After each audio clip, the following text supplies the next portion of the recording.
Bismillahirrahmanirrahim. Assalamualaikum warahmatullahi wabarakatuh. Hamdan wa salaman wa ba'du. Syukur alhamdulillah kita masih bisa berjumpa lagi di channel ini. Harapan dan doa saya semoga kita semua selalu tetap dalam keadaan sehat walafiat, dipanjangkan umurnya, dimurahkan rezekinya. Amin ya rabbal alamin. Tak lupa pula sholawat serta salam semoga tetap tercurahkan kepada junjungan kita Nabi besar Muhammad sallallahu alaihi wasallam. Allahumma sholli ala Muhammad wa ala ali Muhammad.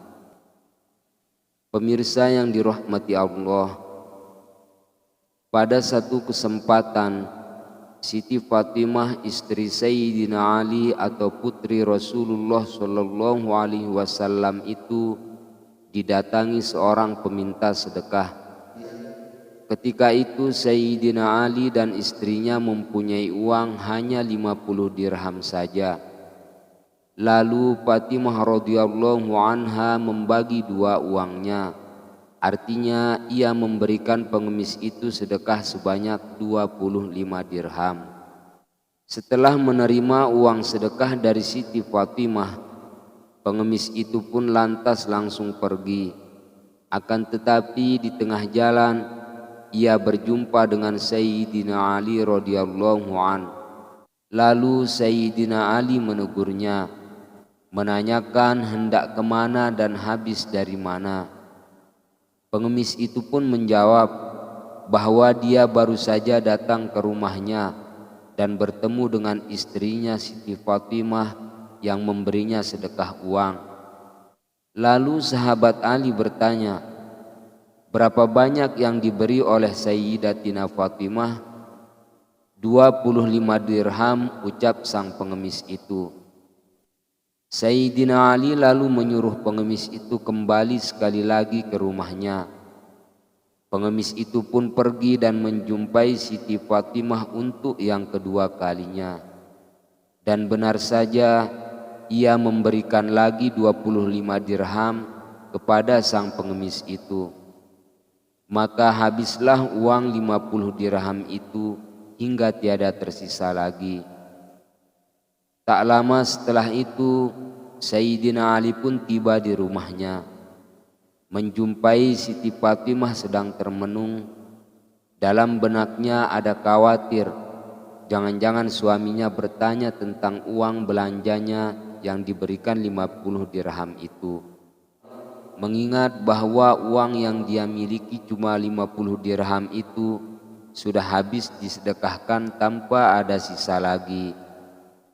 Namun sebelum suaminya bertanya, lebih dahulu ia memberitahu Ali dan menceritakan bahwa ada pengemis yang datang 2 kali menemuinya, memintai dia sedekah.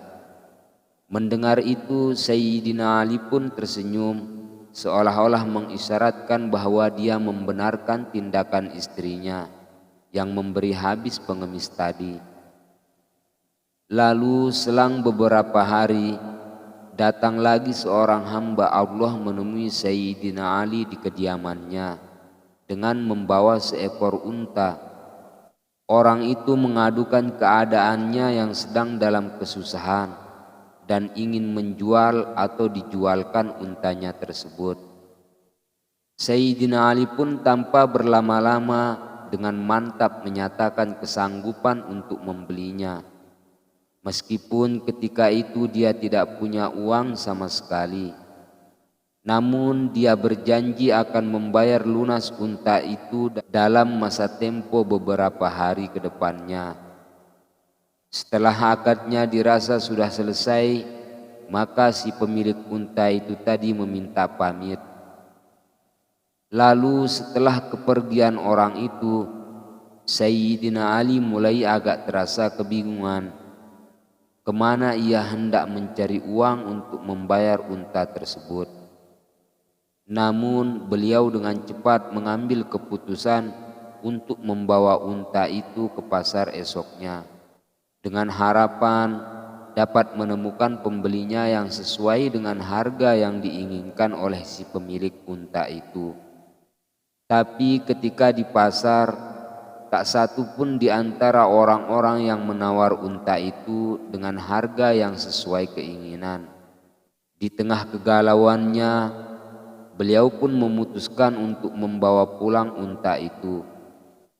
Akan tetapi di dalam perjalanan pulang, Sayyidina Ali berjumpa dengan seorang laki yang ingin membeli unta itu dengan harga yang lebih tinggi daripada harga aslinya. Dan Sayyidina Ali mengiyakan penawaran itu, lalu menjual unta itu kepada orang tersebut. Setelah mendapatkan uang, Sayyidina Ali pun menjelaskan kepada orang itu tentang hutangnya kepada si pemilik unta. Singkat cerita, selang beberapa hari kemudian, Rasulullah Shallallahu Alaihi Wasallam berjumpa dengan Sayyidina Ali, lalu bertanya, "Ya Ali, tahukah kamu siapakah orang yang menjual dan yang membeli unta itu?" Sayyidina Ali pun mengatakan bahwa dia tidak tahu. Lalu Rasulullah Shallallahu Alaihi Wasallam menerangkan kepadanya bahwa yang menjual unta itu adalah malaikat Jibril alaihi salam dan yang membelinya itu adalah malaikat Mikail alaihi salam. Setelah mendengar penjelasan Rasulullah itu, Sayyidina Ali pun tersenyum seraya mengucapkan Subhanallah, Maha Suci Allah. Pemirsa yang dirahmati Allah, pembelajaran moral dan iktibar yang dapat kita ambil dari kisah tersebut bahwa Allah senantiasa akan membalas atau memberi ganjaran berlipat ganda jika kita dengan ikhlas berlaku baik dan sudi menolong orang yang dalam kesusahan alias sangat membutuhkan. Sebagaimana firman-Nya yang berbunyi, "Man jaa'a bil hasanati falahu 'asyru amsalihha wa man jaa'a bis sayyi'ati fala yujza illa mislaha wa hum la yuzlamun." Artinya, barang siapa berbuat kebaikan akan mendapat balasan 10 kali lipat amalnya. Dan barang siapa berbuat kejahatan akan dibalas seimbang dengan kejahatannya. Mereka sedikit pun tidak dirugikan atau dizolimi. Quran Surat Al-An'am ayat 160. Dan Rasulullah Shallallahu Alaihi Wasallam juga bersabda yang berbunyi, "Allahu fi aunil abdi, maka nal abdu fi auni akhihi." Yang artinya Allah akan senantiasa menolong hambanya selama hamba tersebut menolong saudaranya. Hadis riwayat Muslim. Ketahuilah oleh kita semua bahwa dengan memberikan bantuan kepada orang yang susah merupakan satu aset yang balasannya akan diterima di dunia pula selain di akhirat nanti. Maka itulah, berikanlah bantuan atau ulurkanlah tangan kita jika sedang dalam keadaan mampu untuk berbagi kepada orang yang berada di dalam kesempitan. Karena pada satu saat nanti Allah pasti akan membalasnya dengan melepaskan kita semasa kita berada dalam kesusahan. Mudah-mudahan keyakinan kepada balasan yang indah dari Allah itu dapat merangsang kita untuk selalu melakukan amalan dan kebajikan dengan lebih banyak. Amin. Barakallah. Mungkin hanya ini dari saya. Semoga ada manfaatnya. Cukup sekian. Wassalamualaikum warahmatullahi wabarakatuh.